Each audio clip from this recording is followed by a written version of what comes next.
I thought my husband was an idiot, but I didn't realize just how much of an idiot he was until he actually believed that an 18-year-old girl wanted to meet him at a motel.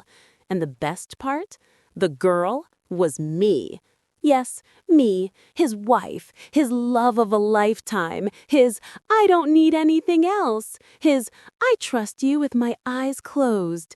And while he was saying all those cliché lines, I was already downloading Tinder with a wicked smile. It all started with something simple. His phone was vibrating too much. And it wasn't work, it wasn't family, it wasn't anything normal. One day, when he left it face down but not locked, I saw it, the little icon, that red flame, that app that screams, I want something more exciting than my marriage. Tinder. My dear husband pretending to be single while sleeping next to me every night. I took a deep breath. I didn't make a scene. I'm not that kind of woman. I don't break things. I plan things. I calculate. I watch. I wait. And that day, staring at that tiny icon, I knew the good wife phase was over. It was time for the let's see who laughs last phase. That very night, while he snored, I downloaded Tinder. I made a fake profile, not just any profile, a perfect one. 18-year-old girl, college student, innocent smile, slightly blurry Pinterest-style photo, the kind men don't question because their brains shut off when they see a short skirt. I gave her a soft, sweet name, like something straight out of a teen series. And then my hunt began. Swipe, swipe, swipe, until I found him, my husband, with his best gym photo, that one where he sucks in his stomach to look more defined, and a description so pathetic I had to take a breath to avoid laughing out loud. Looking for new experiences, discretion guaranteed. How cute, discreet. Poor thing, he had no idea how indiscreet he would be when I was done with him. I hit like, instantly, like a desperate dog. Within 2 minutes, I had his message, "Hi, beautiful." Oh, no, I had to cover my mouth to keep from bursting out laughing. That beautiful was meant for me, but he didn't know it. Yes, sweetheart, beautiful is me, the same one who irons the shirts you wear to chase teenage girls. We started talking, or rather, he did the talking. I pretended to be something he wanted more than his dignity. He told me, I feel lonely. My wife doesn't understand me. I want something different. How convenient. What a recycled speech. How creative for cheating. I followed him gently, slowly, feeding his disgusting fantasy of being desired by someone who could be his daughter. For days, I watched him. He lied effortlessly. Working late, he said, while I watched from the couch replying to my fake profile.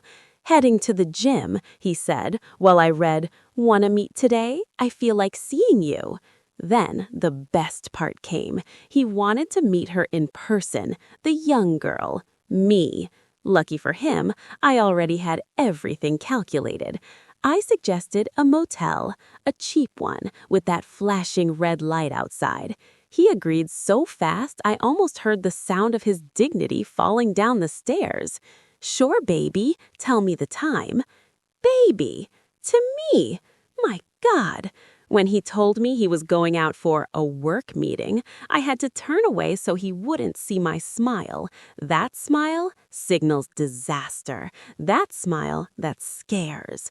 The smile of a wife who knows everything and is about to give the protagonist the worst ending of his life.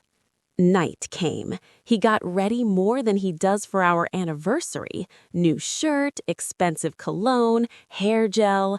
I watched him get dressed, thinking, how cute. You're getting ready to meet me, and you have no idea.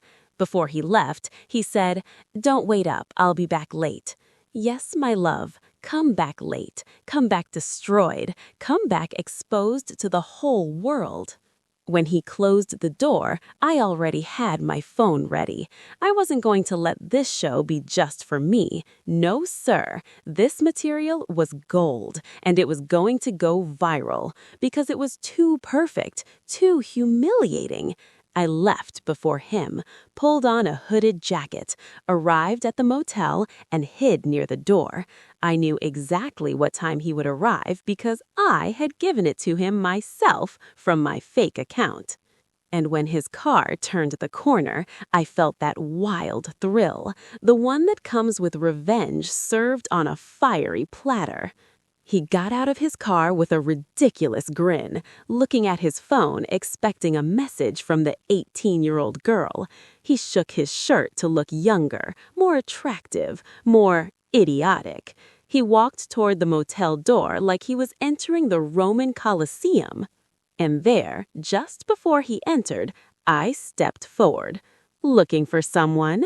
He froze, turned slowly, and his face, that face was priceless, went pale, pale like a corpse, pale like my life is over today. His eyes widened so much I thought they might fall out of his head. I didn't say anything at first. I just raised my phone, recording, flash on, and I smiled like a villain, enjoying every second of the disaster I had created. And that's when the scandal started, the show, the spectacle he could never erase. A furious woman filming, humiliating, destroying him, and him trapped, wanting to disappear, looking around as if he could escape the hell he built himself. And that was just the beginning, because what happened next was even better. He froze in front of the motel entrance, phone still in hand. He couldn't process what he was seeing. It wasn't the Tinder girl. It wasn't an 18-year-old waiting for him. It was me, his wife. His wife of 12 years. His wife who, until that morning, he believed suspected nothing. And there I was, phone recording, breathing hard, containing an explosive mix of pain, fury, and twisted satisfaction. "What's going on?" I shouted. "Wasn't this supposed to be your 18-year-old girl? Weren't you excited? What happened?" Several bystanders started watching. A car entering the lot slowed down. Murmurs grew. His face fell in shame.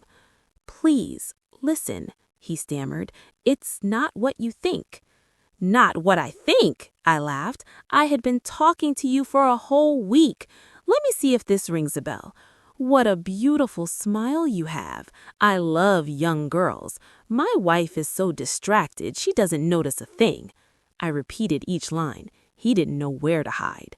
"I'm sorry." He tried to step closer. I stepped back and kept recording. "Don't come closer. Stay right there, I said. "Did you think you were clever? Did you really think I wouldn't discover Tinder hidden among your banking apps? Or did you think I'm stupid?" He closed his eyes. He knew exactly what I meant. He had tried to hide Tinder in a folder with banking apps. He never thought I would notice, but I did. Not only did I notice, I made the decision to download Tinder myself and create a fake profile and pretend to be a college girl and find him and talk to him and seduce him and set up a date, one he accepted without a second thought. "Let me explain." "Explain what?" I cut him off. "You had a date with an 18-year-old. 18! Do you hear how sick that sounds?" I didn't know. I thought she was older," he said, desperate, though it was clear he was sinking. I took a deep breath, but my expression changed. It was no longer just anger. It was disappointment, pure disappointment. "I didn't want it to come to this," I said, "but I needed you to see what you were doing. I needed you to see it with your own eyes, so you couldn't escape, so you couldn't lie to me." He raised his hands, pleading. "Please, let's talk, but not here. Don't record." "Don't record?" Too late. I already posted it 10 minutes ago. I showed him the screen. "It's on TikTok. I sent it to our friends group and your families." His face fell apart as if melting. Everything, absolutely everything, his reputation, his marriage, his dignity, exposed. "Why did you do that?" His voice cracked in a desperate shout. "Because you weren't looking to talk to me," I replied. "You were looking to replace me with a girl, 18, the one you sent pictures to, the one you were going to meet at a motel, and the one you were going to betray in the most humiliating way possible." There was a long silence, the hardest, the most real. He swallowed and looked down. "I have no defense. I know, I screwed up. But I didn't think you were going to—" "Do what? Put me on your level?" I interrupted. "I didn't cheat on you. I exposed you. That was the difference." "Does this mean that we're breaking up?" he asked, his voice shattered. I put the phone away. For the first time in days, I felt relief. I looked at him with a mixture of exhaustion, sadness, and absolute certainty. "It means I want a divorce. Today. And not because of the date or Tinder, but because I discovered something worse. You enjoyed cheating on me." He felt the impact like a bullet to the chest. He tried to speak, but I was already walking to my car. Before getting in, I said without turning my face, "Next time you want to cheat, at least learn to hide better."